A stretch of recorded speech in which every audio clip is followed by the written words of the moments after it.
In 1985, the best-selling song in the UK was Jennifer Rush's The Power of Love. 30 years later, it was Uptown Funk by Mark Ronson, featuring Bruno Mars. From soft rock power ballad to dance track, these were two very different chart toppers. It's obviously difficult to take a sample of two songs and draw sensible conclusions about changes in popular music. But what about a sample of 500,000 songs? That's exactly what scientists at the University of California, Irvine have done, to track trends in the success of different kinds of song between 1985 and 2015. The researchers made use of the burgeoning availability of large datasets, in this case the crowdsourced music encyclopedias MusicBrainz and AcousticBrainz.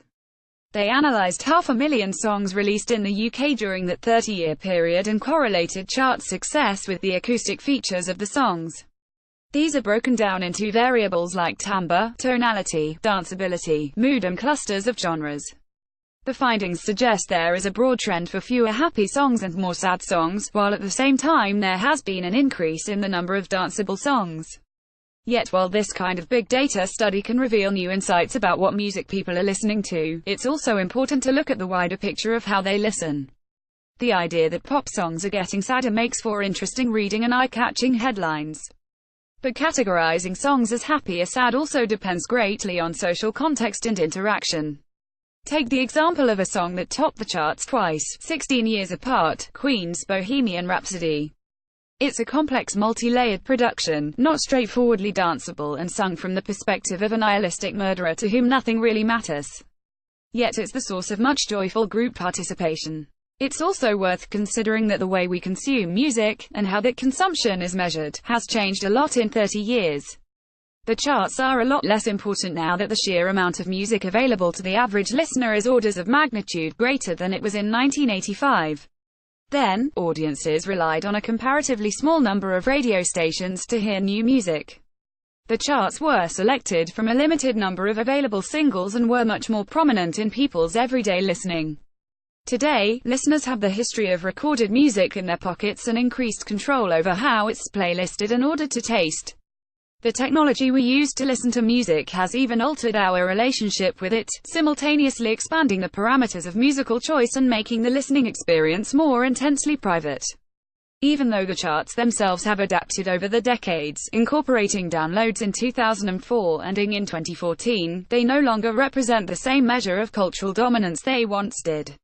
As psychologists Raymond MacDonald, David Hargreaves and Dorothy Meal note, there has been a democratization of musical styles in that the previous association of certain styles with seriousness and others with popularity no longer exists to anything like the same extent.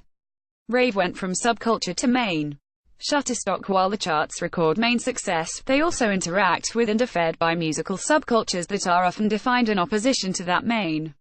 They initially grow because they're different to what's in the charts but can eventually achieve success by building on that status, creating tensions with the original fans.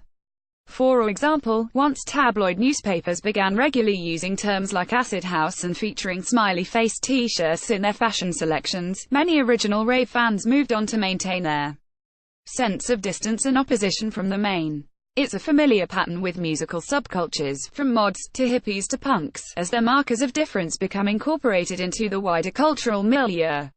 Popular music, then, is contested territory. Patterns of taste are in constant flux, with chart success being only one axis of music's impact.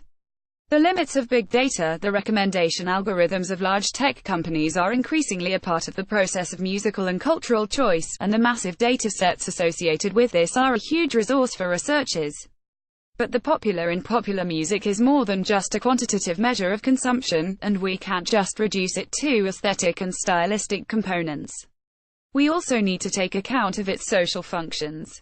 And that means researchers from different disciplines, both arts and science, engaging in dialogue to analyze and interpret the data.